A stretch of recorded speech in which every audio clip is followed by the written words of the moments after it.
The Sierra Club thanks the panel for the opportunity to participate in this process. First of all, we wish to thank both the Secretariat and the technical staff for their work during this process. The Secretariat was both efficient and very helpful. The information on the registry was very well organized and described well to make finding the documents very easy. It made our task, particularly with slow internet connections, very much easier, and for that we're very grateful. The technical staff integrated the remote links like this one remarkably smoothly and permitted remote input smoothly into the process. Both the Secretariat and the technical staff had made for an efficient and smooth process. Now on to the substance. In our opinion, the proponent has failed to justify the project. They have failed to apply the precautionary principle. Using the profit portion of its mandate as its primary justification for this project, it has thrown precaution to the wind and proposed the destruction of Canada's seventh largest river system to generate a profit for the primary stakeholder, the Government of Newfoundland and Labrador. It does not meaningfully assess the alternatives that would meet the energy demands of residents of Newfoundland and Labrador. These are dismissed by the proponent because they do not meet its stated mandate, that is, to earn a profit. Posing a significant risk to the environment to earn a profit is not precautionary, as the Supreme Court decision in the Hudson, Quebec case shows. A precautionary approach would have been to consider all alternatives, including wind, tidal, wave energy, and aggressive demand-side management, to meet the present and future energy needs of the province and to compare the costs, both environmental and ecologic, of the various options. Environmental destruction to generate a dubious claim of profit is clearly not precautionary. The proponent has failed to demonstrate the threefold need for this project that it has stated. Future demand can be met with aggressive demand-side management, small-scale hydro, wind recalled from power from Hydro-Quebec, etc., and I'll touch on that again in a moment. Second, it has not demonstrated the ability or cost of delivering the power to market. Finally, both the demand projections and returns from potential markets are wildly exaggerated. Target markets will accelerate demand-side management and clean alternatives and smart grid rollout that will reduce the demand for distant, expensive energy like the current proposal. The proponent is prepared to sell 40% of the energy in New England at one-third of the cost of production and distribution, in effect dumping the unwanted power in New England, subsidized, of course, by the ratepayers in Newfoundland and Labrador. Emera will get 20% of the power for free for 35 years in exchange for constructing the bumpy, two-lane-like hardtop link to Nova Scotia, where it will be shipped on congested line to distant markets. The smart grid that is the new paradigm is ignored in analysis of demand and future supply options that are today being rolled out as we speak. The primary stated purpose, that is to generate a profit, is the most efficient, as the comments submitted yesterday by the Sierra Club demonstrate. In evidence that's now before the panel, Mr. Collins, a former Conservative energy minister in Newfoundland, Mr. Hearn, who is a former director of Newfoundland and Labrador Hydro, and Jacques Parizeau, the former premier of Quebec, have all given compelling evidence that the need, purpose, and alternatives to this project are not demonstrated. Mr. Collins and Hearn have made clear the economic justification for this project is not demonstrated. Mr. Parizeau has indicated that demand-side management is much cheaper than new hydro. Former Conservative Minister Collin outlines the concerns with the financial viability of the project. As well, he outlines how the lessons from the Upper Churchill have not been learned. He outlines the dangers of little or no financial returns from the 60% surplus power that will have to be sold at a loss. He outlines the speculative nature of future energy needs, and power should not be built in Labrador on a speculative basis. The price tag to shut down Holyrood with the current proposal, according to Minister Collins, is much too expensive. He feels solid facts, not speculation, should be the basis of energy decisions. He states plainly that the current proposal does not make sense economically. He states that unless markets materialize in Newfoundland and Labrador for this power, it does not make sense economically to proceed. Minister Collins thinks that using the recall power now being sold at a loss to Hydro-Quebec, could be used in Newfoundland and Labrador to meet the forecasted demand. This would require a link to the island that would then provide affordable energy to replace Holyrood. Mr. Hearn, a former Newfoundland and Labrador Hydro board member, stated, cost overruns in the range of 50% are not unprecedented. Is the Muskrat Falls project still affordable if such a cost overrun would occur? In any plausible development strategy for bringing Muskrat Falls power to the island of Newfoundland, the delivered cost of energy would increase substantially from today's prices and would likely be too high to attract new industries to the island. The limited assessment of alternatives to Muskrat Falls is even more disturbing, he goes on to say. There appears to be no consideration to recalling power from the Upper Churchill, utilizing the legislative authority of the province under Section 92 of the Canadian Constitution. That's further explained in the brief we submitted yesterday, and I do hope the panel has an opportunity to look at it carefully. As he points out, power can be recalled from Hydro-Quebec for less than a penny a kilowatt and shipped to the island if a link were constructed. The economics of this are obviously much more attractive than the current proposal, considering the power now is being sold to Hydro-Quebec at a loss, and it could be recalled with the proper legislative changes and a link at less than a penny a kilowatt. In addition, evidence already before the panel states, the cost to build virtually any type of new power generation, whether coal, nuclear, solar, wind, or natural gas, and I dare say hydro as well, is higher than the current price of power, discouraging new investment in generating assets, according to Jonathan Siegler, Chief Financial Officer of Bluescape Resources, as quoted in the Dallas Morning News recently. He also points out that it's the depressed price of natural gas, not the price of oil, that will determine the value of energy in markets. Nalcor bases all of its assumption on spiraling oil costs. The results will be delivered power will cost 3 times the value of the delivered energy. Helpless ratepayers who because the Public Utilities Board guarantees a return for Nalcor, will have to pay the 2/3 of the cost of the energy Nalcor hopes to dump in New England. The leader of the opposition in Newfoundland and Labrador has asked a telling question of the Premier with respect to the viability of this project in the last several weeks. Ms. Jones says, "Mr. Speaker, this is the most pathetic picture I've ever seen in my life. A Premier in this province trying to justify why they have to give Nova Scotia power cheaper than they can give it to Newfoundlanders and Labradorians.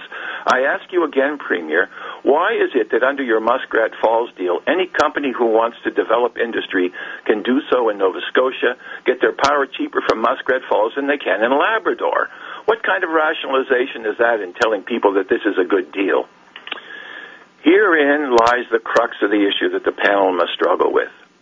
It is a massive political impetus that is all that justifies this project. The stated primary purpose, profit, clearly has not been demonstrated. The proponent continues to refuse to indicate the level of capital investment required, stating the stakeholder will make the decision at the third gate. It refuses to show the panel or stakeholders the full financial picture, despite their claim that profit is the primary purpose of the project. Will short-term political interests be allowed to trump economic viability or environmental sustainability? Not only is the economic outlook for the project bleak, the ecological and social impacts are significant and destructive. Wild rivers are not a renewable resource, and the Grand will be destroyed if this project is allowed to proceed.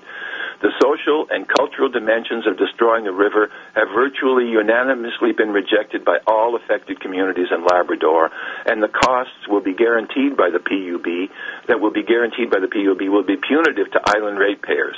They all condemn this project as not being sustainable, wanted, or needed. Striking was the unanimous message from all cultural groups that Labrador in particular will not benefit from this project, even in the short term. The clear issue before the panel is to reject the proposal for failing the economic test, sustainability test, failure to justify the need, purpose, or alternatives to this project. Similarly, the significant adverse effect on a valued economic component represented by the core values of the affected communities have not been demonstrated. This leaves the panel in a very difficult situation. Approve a powerful short-term political agenda, or reject the proposal on the overwhelming evidence of ecological and social destruction and lack of economic justification. It will take courage to make the decision the evidence before the panel clearly demonstrates. The evidence of engaged stakeholders have clearly stated that the information provided by the proponent does not justify the project or provide benefit to affected communities. With few exceptions, the message heard by this panel is that the project will irrevocably change the fundamental physical and spiritual relationships that residents have with the river and their way of life. The poisoning of the fish and game from mercury contamination will destroy the relationship the indigenous communities have had with the river and its bounty. Deprived of fish in a transportation corridor that have sustained them for millennia, they realize they will be forever impoverished and their culture undermined by the project. Robert Gibson has documented the evolving sustainability analysis by review panels in the Canadian Environmental Assessment. This project clearly fails every one of the sustainability criteria set out by Dr. Gibson as the positive contribution to sustainability tests that review panels in Canada have employed. We've gone over this in detail, point by point, and showed how this project clearly fails. The project has clearly demonstrated it will be destructive. The proponent has chosen to cling to the notion that the footprint will not extend beyond the mouth of the river, despite abundant evidence from scientific sources, first-hand accounts, and local knowledge of affected communities, all the way out to the coastal communities. And yet, there is no acknowledgement that this will fundamentally change everything about the entire way of life in Labrador and the relationship to the river and the entire ecosystem. The significant impacts on red wine caribou, on hazard quotients exceeding permissible levels in osprey, the implications to human health. Please remember that the river from the Upper Churchill proposal is on the verge of once again rendering both the fish and the dependent wildlife edible and available to local communities. The river is largely still unregulated because of the tributaries and has enough of a natural attenuation of the hydrologic cycle that it continues to function as a workable river. That, of course, will all change if Muskrat Falls is developed, and we will end up with a lachrystine system that is both significantly diminished and decreased in its species composition and therefore its resilience and its sustainability. And the costs of all of that have been largely discounted by the proponent by virtually denying every significant impact in a weak attempt, in our opinion, to minimize the amount of analysis that needed to be done. Both the local knowledge of both the indigenous and the European residents of the community have clearly indicated that the impacts will be profound, that they will be extensive, that they haven't been looked at properly. We've heard disturbing evidence from scientists, despite the fact that they clearly appeared to have been muzzled and were unable to draw conclusions, that there's a dramatic risk of a river banks receding, in some cases up to 200 meters, posing a dramatic risk of bypass to the river, among other things, and threatening a massive dam bypass that would lead to catastrophic results. The proponent has cared for little apart from building a dam project that will be guaranteed by the Public Utilities Board, despite the fact that it can't be justified on an economic basis, despite the fact that it will destroy the way of life from all Labradorians, despite the fact that it will burden all the residents of Newfoundland and Labrador with excessively high energy costs for this ill-advised project that will require them to subsidize two-thirds of the cost of most of the energy produced. And finally, we need to clearly understand and look at the alternatives, particularly the one of recalling power from Hydro-Quebec at less than a penny a kilowatt, and building a link to Newfoundland that would very nicely provide for the needs of current and future generations, even return some profit to the residents of Labrador and Newfoundland and keep prices low, the way other provinces blessed with large hydro facilities are currently paying, like in Quebec and Manitoba. The proponent would have you believe that it's a good deal for the residents of Newfoundland and Labrador to be paying 14.3 cents wholesale delivered to the island when this project is completed. Compare that to those other hydro-rich provincial utilities in Manitoba and Quebec, where the price paid by ratepayers will be approximately a third of that. This is a terrible deal economically for Newfoundlanders and Labradorians. More tragically, it will destroy Canada's seventh largest river system and impoverish vibrant cultures that are renewing their connection to and spiritual connection and roots to the river and its bounty. And I do hope that the panel weighs carefully the very difficult task of weighing the costs and benefits of the short-term political agendas versus the real economic and social costs of this proposal that clearly is not needed. The alternatives have not been explored. It's not wanted by the residents, either in Newfoundland and Labrador or in New England, where it will have to be dumped to be competitive. I thank you, and I just want to remind the panel once again that it has at times been difficult to maintain a level playing field. I have tried to be respectful, but at times admittedly forceful in trying to maintain that level playing field. I hope that the panel weighs the evidence and takes that into consideration primarily.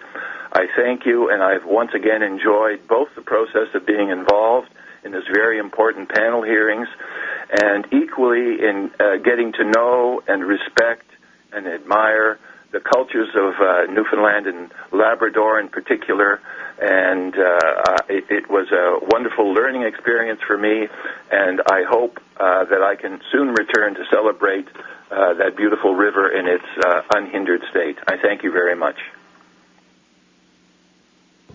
Thank you very much, Mr. Marcocchio, for your presentation. I don't believe any of the panel members have any clarification questions on your position. It was very clear, and thank you, and have a good day.